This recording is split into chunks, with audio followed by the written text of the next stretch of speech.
जी, बिस्मिल्लाहिर्रहमानिर्रहीम। स्टूडेंट्स अस्सलाम वालेकुम जी। स्टूडेंट्स, आज जो लेक्चर है वो लेक्चर नंबर 26 है कि ऑन क्यूएसओ पर 1984 पर चैप्टर नंबर 9 है। और इसमें पार्ट 3 है, production and effect of evidence के हवाले से ये पार्ट है। और चैप्टर नंबर 9 है उसका बर्डन ऑफ प्रूफ है।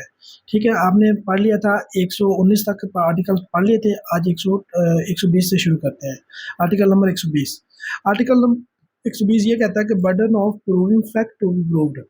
Burden of proving fact to be proved to make evidence admissible. उसके burden of proving fact to be proved, जिन फैक्ट को प्रूव करना उनको जो को प्रूव होने हैं उनको प्रूव करने का बर्डन किस पर होगा? क्या करने के लिए? To make evidence admissible, evidence को एडमिसिबल बनाने के लिए। ठीक है, कैसे जी? The burden of proving any fact necessity to be prove, जिसको प्रूव करना जरूरी है in order to enable any person to give evidence of any other fact, किसी शख्स को इस काबिल बनाना कि वो एविडेंस दे सके, is on the person who wishes to give such evidence. तो क्या हो जाएगा? बर्डन ऑफ प्रूविंग उस शख्स पर होगा जो विश कर रहा है, ये ख्वाहिश कर रहा है कि वो क्या करना चाहता है, वो एविडेंस देना चाहता है।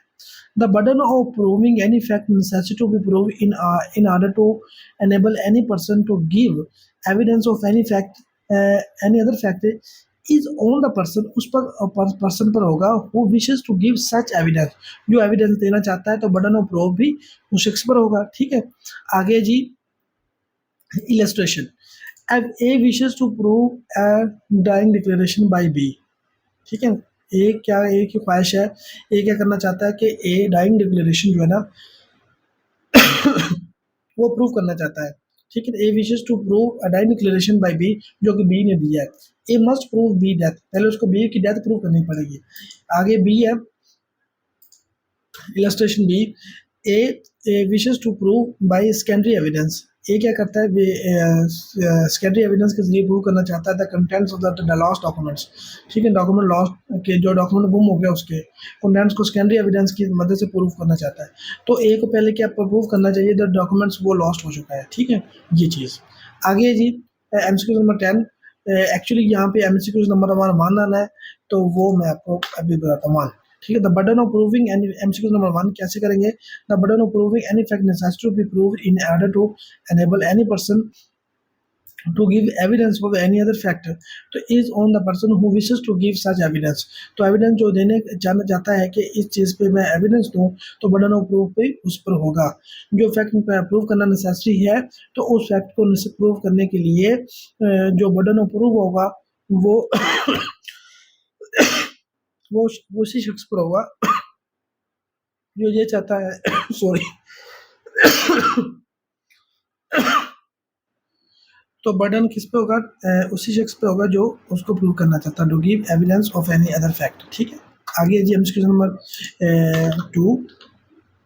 A wishes to prove dying declaration B. जैसे देखिए ना, ए कहता है कि बी ने जो डाइंग डिक्लेरेशन दिया है वो उसको प्रूव करना चाहता है। अब ए मस्ट प्रूव बी डेथ, उसको पहले बी की डेथ को प्रूव करना होगा। ठीक है, और ये पहले उसको बी की डेथ को प्रूव करना होगा। और बी क्या है? A wishes to prove by secondary evidence the content of the lost documents. A must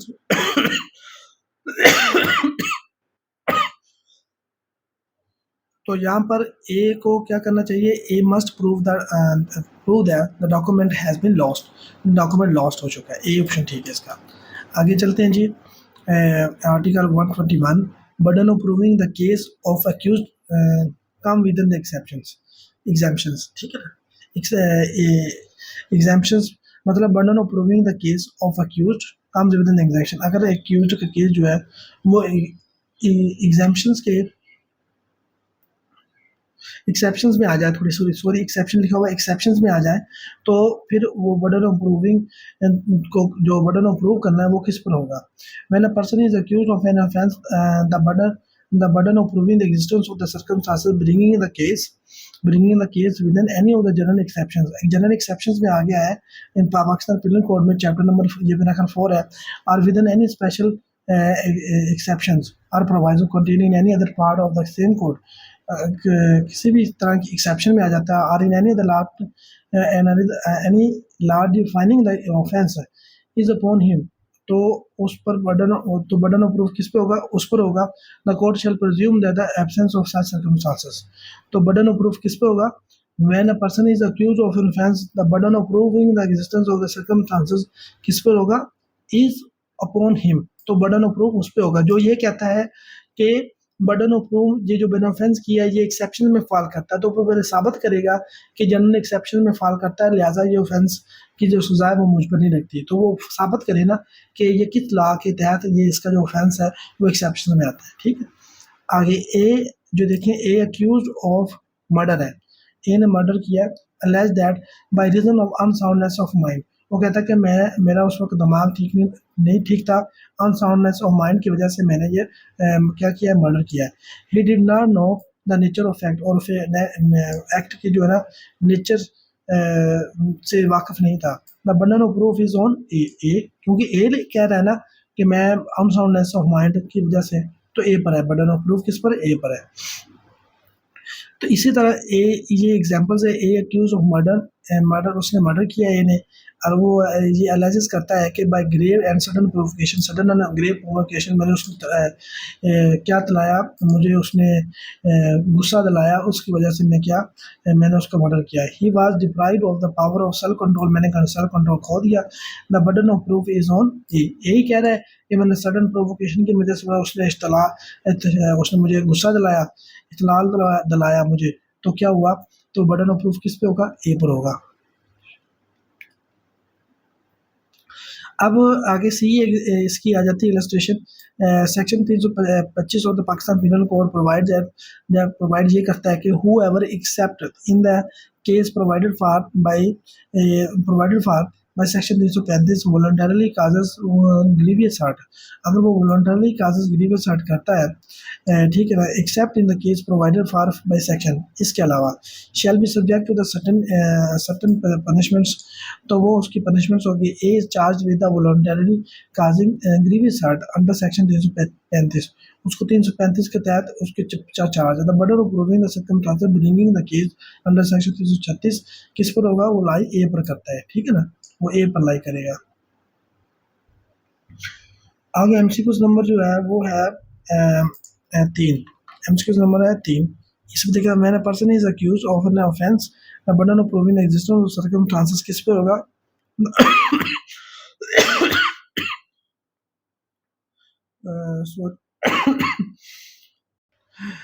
जी बिस्मिल्लाहिर्रहमानिर्रहीम। द बर्डन ऑफ प्रूफ तो ए उसी पर होगा जो अक्यूज है।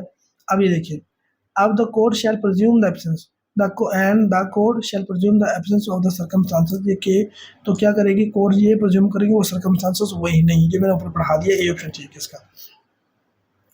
एमसीक्यू नंबर जो है 4 है, एमसीक्यू नंबर 4 इसमें आ जाएगा MCQ number A accuse of the murder, ये अलर्ज करता है कि उसने अनसाउंडनेस और माइंड की वजह से उसको मारा है, तो वो उसको प्रूव करना है पड़ेगा कि उसने वाकई ही अनसाउंडनेस और माइंड की वजह से है, तो बर्डन ऑफ प्रूफ ए पर ही होगा ना, ए ऑप्शन ठीक है जी। आगे जी MCQ number 5,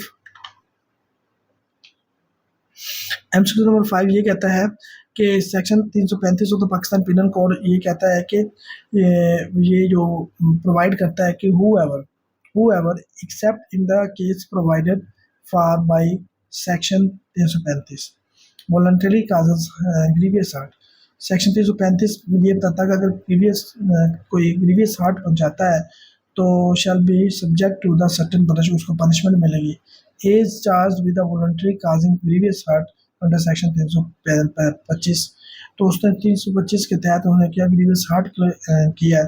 the burden of proving the circumstances bringing the case under section 336 lies on A, कि आप बर्डन ऑफ प्रूफ किस पे है कि सेक्शन 336 में ये में फॉल करता है, तो किस पर होगा, ए पर होगा, ठीक है ना, ये ऑप्शन ठीक है। आगे जनाब है जी, the burden of proving the fact specially with knowledge, अगर नॉलेज में है कोई फैक्ट तो उस पर बर्डन ऑफ प्रूफ किस पर होगा, when any fact is specially with the the knowledge of any person, जब किसी शख्स के नॉलेज में है, the burden of proving that fact is upon him, तो उस पर ही होगा, बर्डन ऑफ प्रूफ किस पर होगा, उसी शख्स पर होगा, ठीक है, बर्डन ऑफ प्रूफ किस पे होगा, उसी शख्स पे होगा। आगे इलस्ट्रेशन इसकी ये है कि when a person does an act with some intention other than that which the character or circumstances of the act suggest, कि वो एक ऐसा एक्ट करता है जो सर्कमस्टांसेस के से हटकर the burden of proving the intention is upon him, the burden of जो burden of proving the intention intention तो किस पे होगा, उसी पर होगा। वो ये कहता है कि मेरी टेंशन नहीं थी ये काम करने की, लेकिन क्या हुआ ये उस सर्कमस्टांसेस में हो गया, तो जो इंटेंशन थी उसको साबित किस पे करना है, वो ए पर है, ठीक है ना।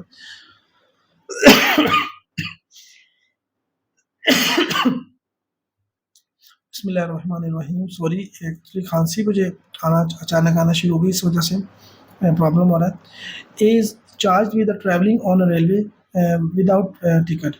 अब उसने विदाउट टिकट ये ट्रैवल कर रहा था ट्रेन में। The burden of proving that he had a ticket is on him, कि वो आप कहता है कि मेरे पास तो टिकट है, जो किस पर है, तो बर्डन ऑफ प्रूफ ए पर ही है, तो वो बता साबित करे कैसे है। अब एमसीक्यूज नंबर जो है 6 है, when any fact is especially within the knowledge of any person, the burden of proving the fact is upon A। Option ठीक है जी। आगे एमसीक्यूज नंबर 16 जो है वो है that when a person does an act जिसकी some with some intention other than that which the character and the circumstance of the act suggest, the burden of proving that intention is upon the him। तो burden of proof उस intention को साबित करना किस पर होगा, वो उसी पर होगा जो ये चाहता है कि कहता है कि मैंने इस इंटेंशन से एक्ट नहीं किया। आगे एमसीक्यू नंबर 17 है, ए charge with the travelling on railway without ticket. Ticket के वो क्या करता है, ट्रैवल करता है रेलवे में ट्रेन में विदाउट क्या टिकट है। द बर्डन ऑफ प्रूफ जो है, the burden of proving that he had a ticket, वो किस पर होगा, वो ए पर ही होगा, ठीक है। आगे लीजिए जनाब, यहाँ पे आपका जो है वो चैप्टर ये आज का लेक्चर ख़त्म हुआ। इंशाल्लाह मैंने थोड़ा थोड़ा इसको इसलिए मैंने मुख्तर रखा है 10-15 मिनट का लेक्चर, ताकि आप इजीली सुन सकें और इजीली उसको ऑब्जर्व कर सकें, ठीक है। Thank you very much. Next lecture record करके आपको सेंड करता हूँ। थैंक यू, अल्लाह हाफिज़।